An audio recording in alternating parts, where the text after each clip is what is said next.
بسم الله الرحمن الرحيم نحمده ونصلي ونسلم على رسوله الكريم أما بعد فأعوذ بالله من الشيطان الرجيم بسم الله الرحمن الرحيم قال الله تعالى في كلامه المجيد وما تشاءون إلا أن يشاء الله رب العالمين صدق الله مولانا العظيم إن الله وملائكته يصلون على النبي يا أيها الذين آمنوا صلوا عليه وسلموا تسليما الصلاة والسلام عليك يا سيدي يا رسول الله وعلى آلك وأصحابك يا سيدي يا حبيب الله.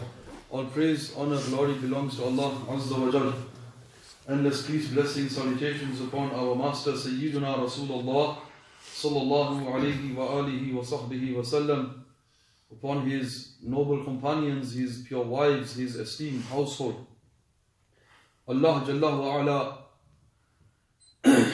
raise ranks of all the awliya, all the shuhada, all the righteous ulama of Ahl-us-Sunnah wal Jama'ah.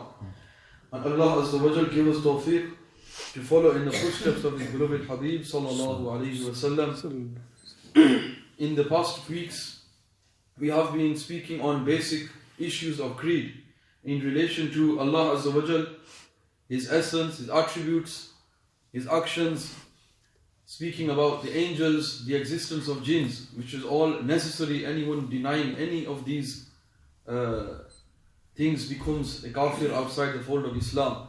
The prophets and messengers and holy books, and then we spoke about the day of judgment and the afterlife, how life after death is also necessary creed. And today inshallah we will speak something about destiny, qadar. What is destiny? What is qada and qadar? Destiny is the belief that Allah Azza wa Jal has already preordained everything, what everyone shall do, how long everyone shall live, what everyone shall earn, when and where everyone shall die. And the faith in taqdeer is necessary upon Muslims. And Allah Azza wa Jal has already decreed everything in eternity. Before Allah Azza wa Jal created everything, He has already ordained this. Allah Azza wa Jal by this does not compel a person to do as he has planned. Many people fall into misunderstanding this basic belief. Many people begin to think that just because Allah Ta'ala has already decreed this, therefore I am compelled, I am majboor. But this is totally wrong and a totally incorrect understanding of qada and qadar. The correct understanding can be understood by this waqi'ah. One of the awliya, Hazrat Mahmud Ghaznavi alayhi rahmah, in relation to him it is mentioned that in order to explain destiny to his students, what he did, he said to them, I shall explain to you how the destiny of Allah Azza wa Jal is. And what he did was, he spoke to them and said, my garden here has 4 pathways. And this garden of mine, I want you to leave this garden by whichever way. But when you leave this garden, before doing so, I shall write down something on a piece of paper, and then you are only supposed to look at this paper once you reach outside. So I will write down something on this piece of paper, you will place in your pocket and you will leave. Once you leave, once you are outside, then you can only look what it says on this paper. So the men agreed, both of them.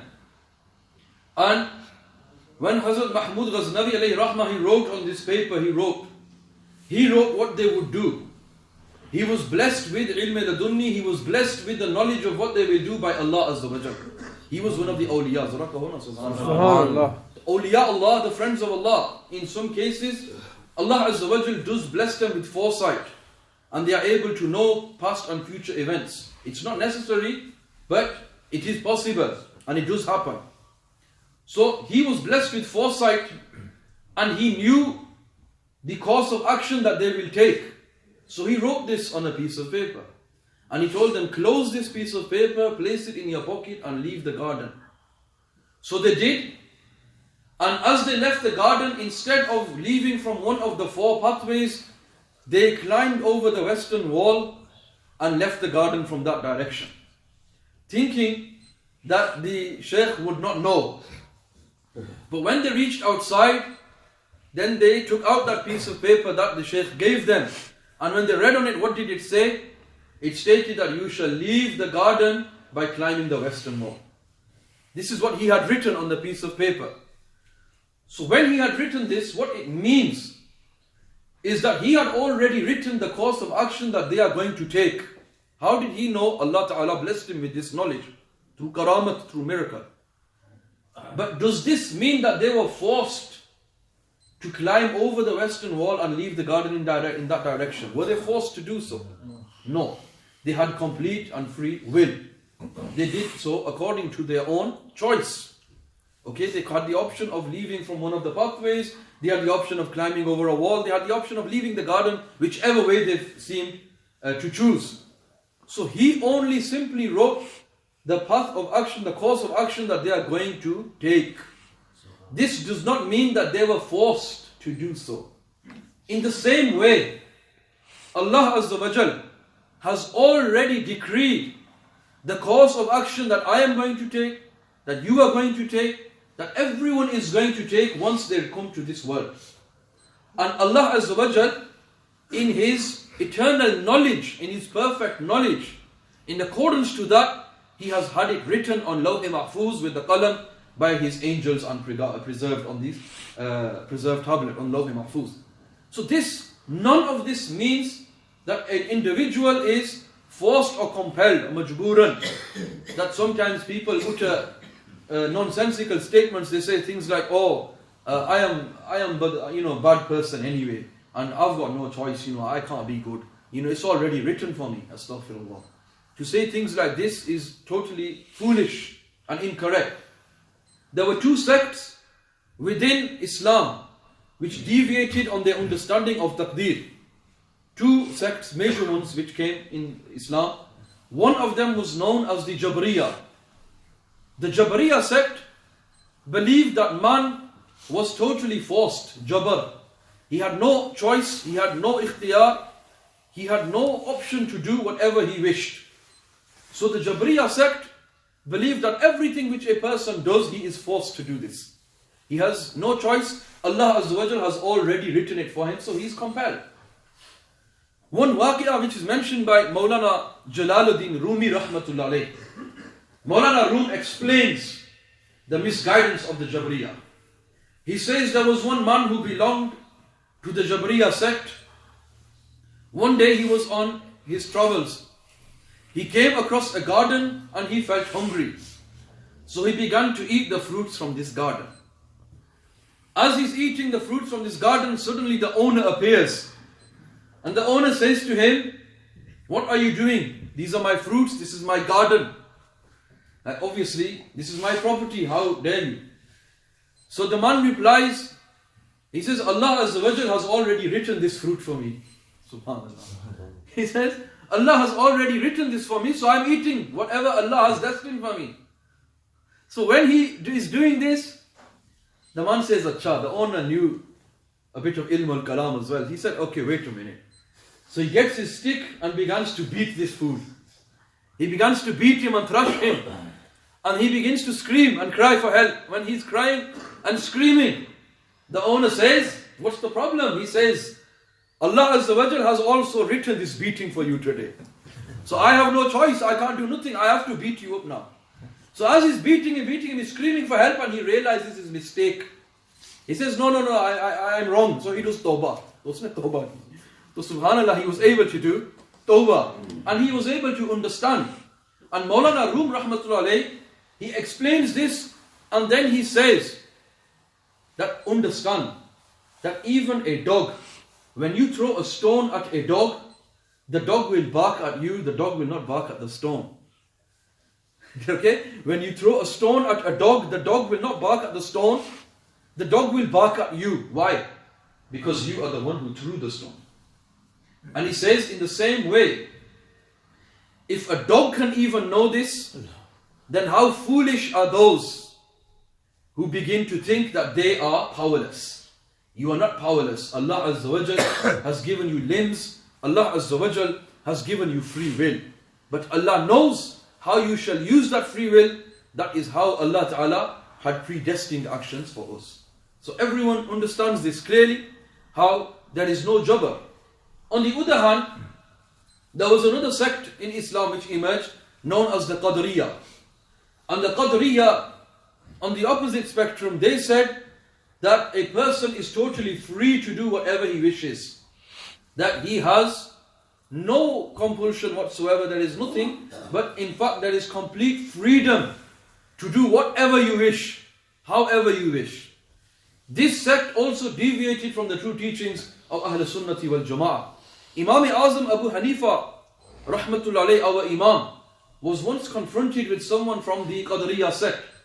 And this man came to him and said, I deny the fact that things are predestined, but we are free to do as however we wish. Imam Abu Hanifa alayhi rahmah said to him, okay, stand on one leg. So the man stands on one leg.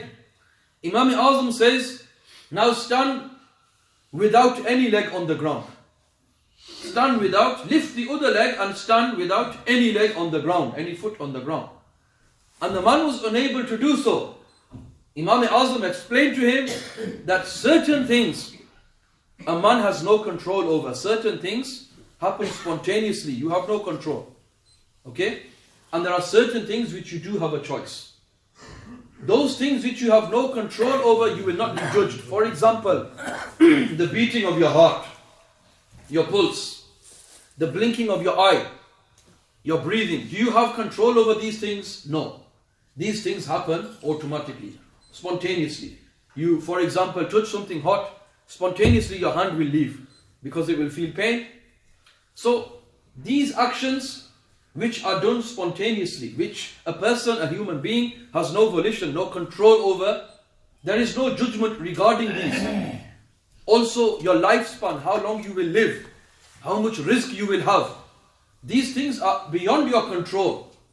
So which things does judgment apply to? Judgment applies to those things which are in your control. For example, your good and bad actions. For example, a man has a choice to take a certain course of action, to commit guna, to commit haram. Or he has the free choice to choose a path towards goodness, towards Allah Azza wa Jal. But whichever path he chooses, he has a free will. Allah Azza wa Jal will hold him accountable for that. So Allah Azza wa Jal is the Khaliq. He is the creator of you. He is the creator of your actions. But Allah Azza wa Jal has made us a qasid. He has given us kasab, that we have the ability to acquire the actions, whatever we wish to do, whatever we wish not to do. So Allah Azza wa Jal will base His judgment based on our acquisition, our free will. Allah Azza wa Jal give us tawfiq to have the correct belief regarding destiny. On many occasions we witness the foolishness of people. When a calamity befalls them, when something bad happens, people tend to blame Allah Azza wa Jal. And why did Allah Azza wa Jal do this? Someone's young son dies, so death happens in the family spontaneously, people begin to question Allah. But this is maqam of sabr, and we are supposed to accept the taqdeer of Allah. We are supposed to say with sabr, inna lillahi wa inna ilayhi raji'un. Any extra kalimat, questioning Allah, challenging Allah, they can lead to kufr. They can lead to denial of Allah Azza wa Jal, because Allah Azza wa Jal, He is ultimate supreme Lord. لا يسأل عما يفعل وهم يسألون. He is not asked what He did, but they will be questioned what they did. So human beings, we shall be asked, what did we used to do? How dare we stand up and try to challenge Allah Azza wa Jal on His plan? So this thing has to be understood. And sometimes when we do something good, what happens? The opposite. Human nature, we ascribe good things to ourselves. We say, I did this. Look at this, great work. Look how good I am, I've done all this. Right? The human nature, a person starts to praise himself. But when something bad happens, oh Allah ki marzi. Right? Something bad has happened, oh it's Allah ki marzi. Like when something good happens, I did this. It should be the other way round. It should be the other way round. That whenever you do something bad, then you should say, this is my own wrongdoing. Ya Allah, forgive me. When something bad happens, when you do something wrong, you should be blaming yourself. This was the way of the Anbiya Kiram, the prophets. Alayhimussalatu wassalam. They were ma'soom. They are impeccable. They are perfected from doing guna. But whenever something happened from them, like a lapse in concentration or something which looks like a fault, an apparent fault, what did Sayyidina Adam alayhi salam say? رَبَّنَا ظَلَمْنَا أَنفُسَنَا وَإِن لَمْ تَغْفِرْ لَنَا وَتَرْحَمْنَا لَنَكُونَنَّ مِنَ الْخَاسِرِينَ. But in the beginning he mentions, oh our Lord, we have wronged ourselves. So this is the humility of the Anbiya Kiram. Sayyidina Yunus alayhi salam, when he says, La ilaha illa anta subhanaka inni kuntu min al-zalimin. You know, glory, there is none worthy of worship except you. Glory be to you. Right? Indeed, I am from the Zalimeen. But when the prophets mention these words in relation to themselves, we should not misunderstand these words to say, oh look, these prophets are Zalim. This is why it is necessary to obtain those translations of Quran-e-Kareem by Ahl-us-Sunnah wal Jumu'ah, such as Kanzul Iman of Sayyidi Ala Hazrat Imam Ahmad Raza Khan rahmatullah alayh, because that translation is in keeping with the respect of the noble prophets, with the respect of the Sahaba, with the respect of the Ahlul Bayt radiyallahu anhum. So when these verses have been mentioned in Quran-e-Kareem, we cannot take these verses to mean that na'uzu billah, that the prophets have become gunagar or they become zalim. No, they are only saying these words out of humility, because they are saying it out of fear of Allah Azza wa Jal. So this is why very important to understand this. So destiny, basically speaking, Allah Azza wa Jal knew beforehand what everyone shall do. Allah Azza wa Jal had it written on Lawh Mahfuz with qalam. Then man, he using his free will, he does as he wishes, because Allah Ta'ala gives him the wish and the freedom to do so. Just because Allah Ta'ala has already decreed it, all it means is Allah knew beforehand what man is going to do. That's all it is. That Allah knows beforehand what we are going to do in His divine and eternal knowledge. It doesn't mean that we become compelled to do whatever Allah has already written for us. But in fact, we have a free will. What do we have? We have a free will, you have an irada, you have a choice.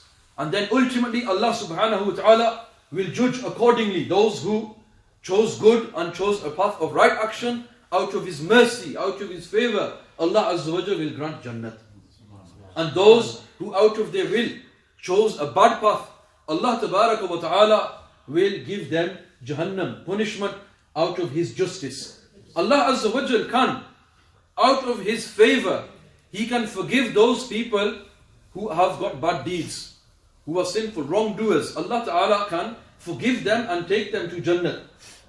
And He can also punish those who apparently have good deeds. Out of His justice, He can punish them and send them to hellfire. It can be one good deed out of any of your good deeds which can lead a person to Jannah. It can be one good deed out of any good deed which can lead a person to Jannah. There is the story in Bukhari of the woman who once was passing a well, and there was a thirsty dog, and she gave the dog water to drink. The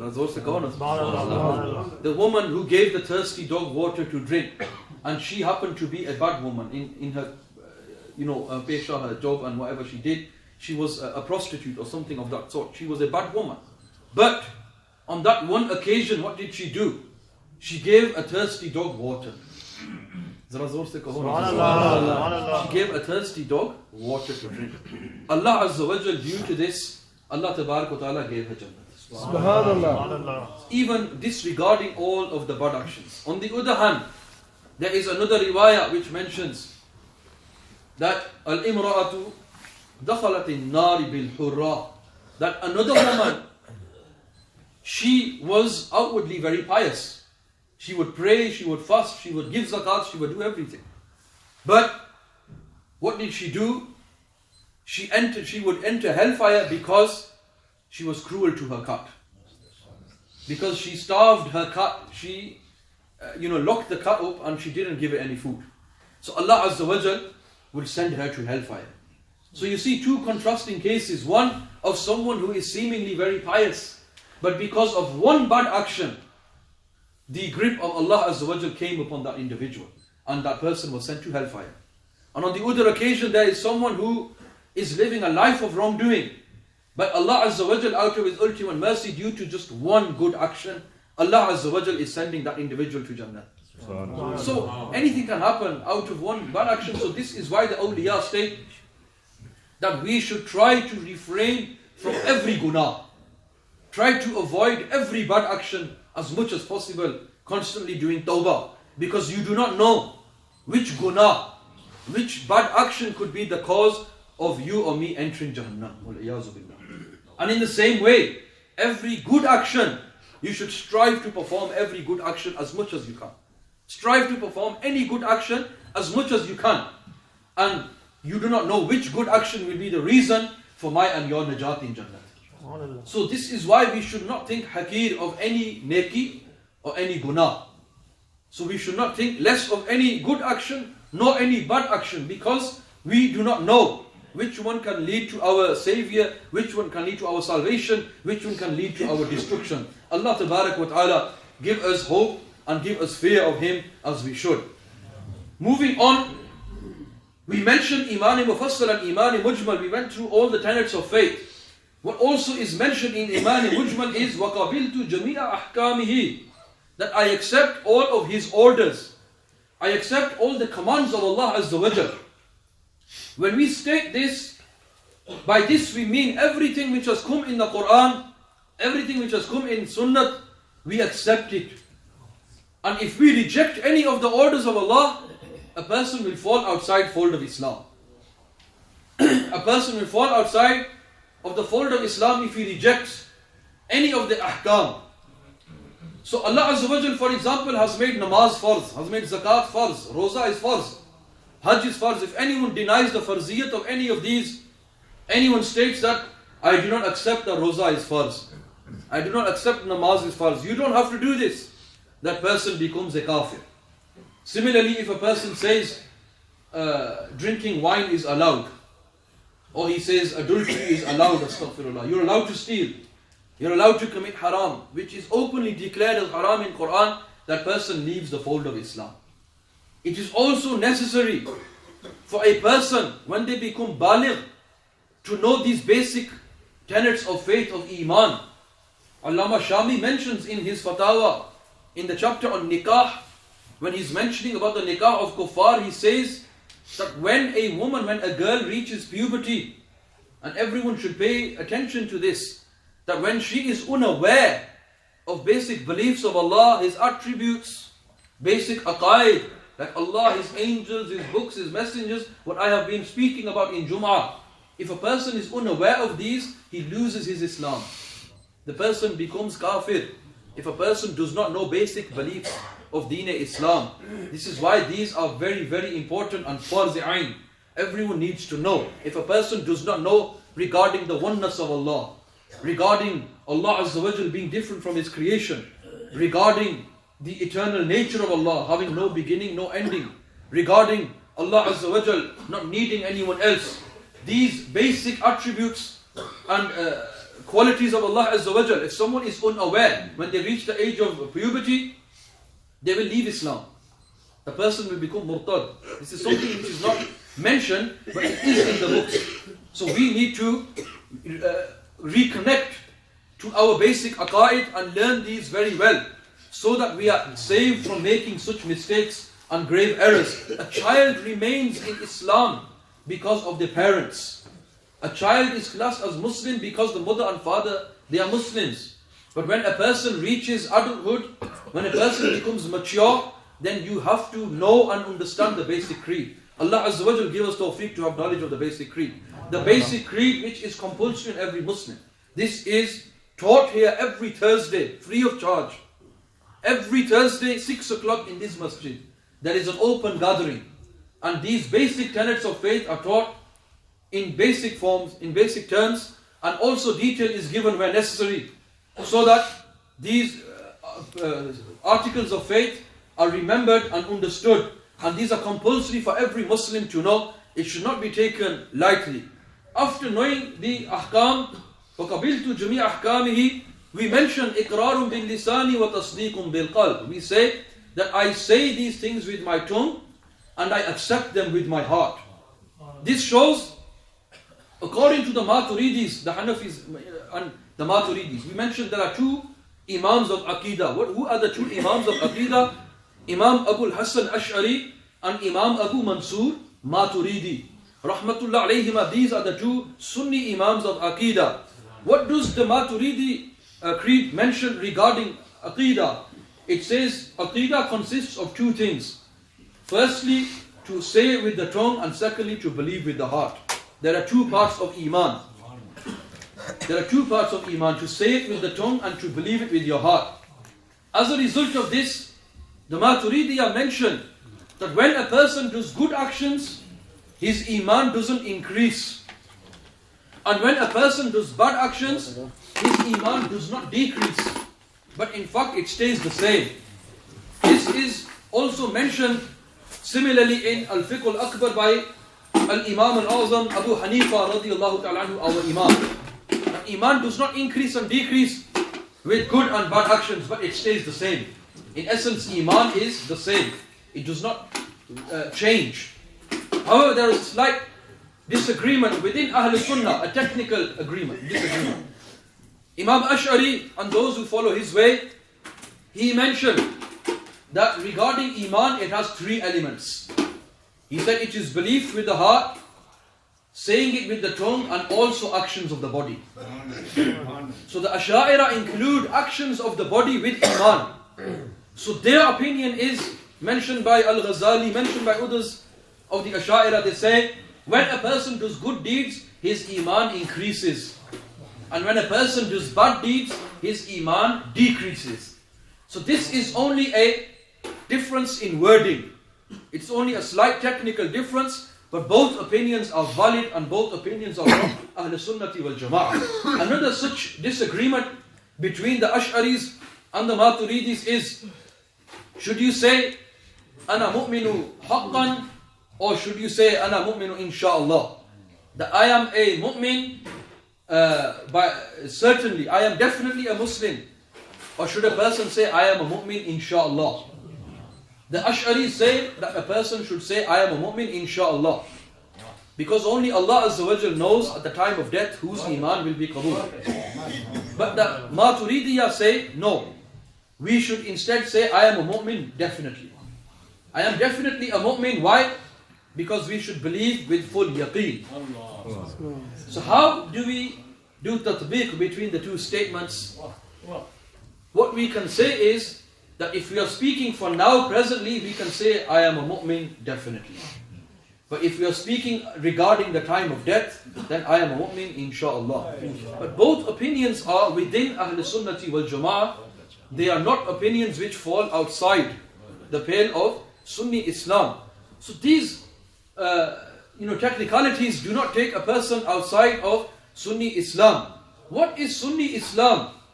Sunni Islam is what Rasulullah sallallahu alayhi wasallam explained to us in his blessed ahadith. Sunni Islam is something very important, a concept which is leaving the mindsets of many Muslims nowadays. The reason being, many are claiming to call towards traditional and orthodox Islam, the true path. However, not every da'i, not every caller is calling towards truth. This is known with certainty. Some people are saying all Muslims are the same and you're all one and united. And whoever says that you are different, he is wrong and he is an enemy of Islam. People are saying this. But we need to look to the Quran and to the hadith of Rasulullah sallallahu alayhi wa sallam in order to determine this. The Quran Kareem, Allah Azza wa Jal mentions, وَاعْتَصِمُوا بِحَبْلِ اللَّهِ جَمِيعًا وَلَا تَفَرَّقُوا. Hold fast to the rope of Allah and do not divide. This is in Quran Kareem, Surah Ali Imran. In the tafsir of this verse, the Mufassirin, in particular Imam Qurtubi in his tafsir, have mentioned the explanation to this verse. And in explaining this verse, some of them mention that the habl, the rope of Allah, is the book of Allah, it is the Quran. And then they mention not to divide from the way of Rasulullah sallallahu alayhi wasallam and his Sahaba. Why is this important? Because Nabi alayhi salatu wasalam himself, he mentioned, he said that in my ummah there shall be division, 73 sects. Only one of them shall enter Jannah and the rest will kulluhum fin nar. All of them are in the fire. When Sahaba alayhim ridwan questioned regarding the one of Jannat, Nabi alayhi salatu wasalam described that path, ma ana alayhi wa ashabi. He said, that is the path of myself, the path which I am upon, which my Sahaba are upon. Radiyallahu anhum ajma'een. So this makes it clear, if somebody says today that there is no such thing as, different, we are all the same, he is going against the kalam of Allah Azza wa Jal and his Rasul sallallahu alayhi wa sallam. Rasulullah alayhi salatu wassalam is clearly telling you and me that there are 73 and only one is correct. So who is this da'i, this caller, to turn around and say, oh, this person is fitna baz, this person is spreading division and wrong? No. So what is the solution? The solution to this is what Rasulullah sallallahu alayhi wa sallam mentioned. He said, alaykum bis sawad al-a'zam. That what is necessary upon you, that when you see difference within the ummah, it is necessary upon you to follow Sawad al-A'zam. Sawad al-A'zam is the greatest majority of Muslim scholars, and all the awliya are in this group, and all the Muslim scholars, the righteous ones, are within this group. And this group is known as Ahl-us-Sunnah wal Jumu'ah. Why it is known as Ahl-us-Sunnah wal Jumu'ah? Because first of all, Nabi alayhi salatu was salam, he said that ma ana alayhi wa ashabi, those who are on my sunnah, my sahaba sunnah. So they will be Ahl-us-Sunnah, the people of sunnah. And why are they the Jama'ah? Well, Jama'ah, why is it the Jama'ah? The Jama'at is the main body of Muslims, the vast majority of the Muslims. And the scholars mentioned the Jama'ah includes the Mufassirin, the Quran commentators, the Hadith scholars, the scholars of fiqh, the scholars of kalam. And the vast majority of them belong to this group known as Ahl-us-Sunnah wal Jumu'ah. So if somebody wants salvation in this world and in the next, the person will have to cling fast. First of all, rectify your beliefs in accordance with the beliefs of Ahl-us-Sunnah wal Jumu'ah. After that, then a person should rectify his actions, try to perform the fard, try to avoid the haram, and then try to follow in the footsteps of Rasul sallallahu alayhi wa alihi wa sallam. These points, very important, and very important to understand the imtiyaz of people of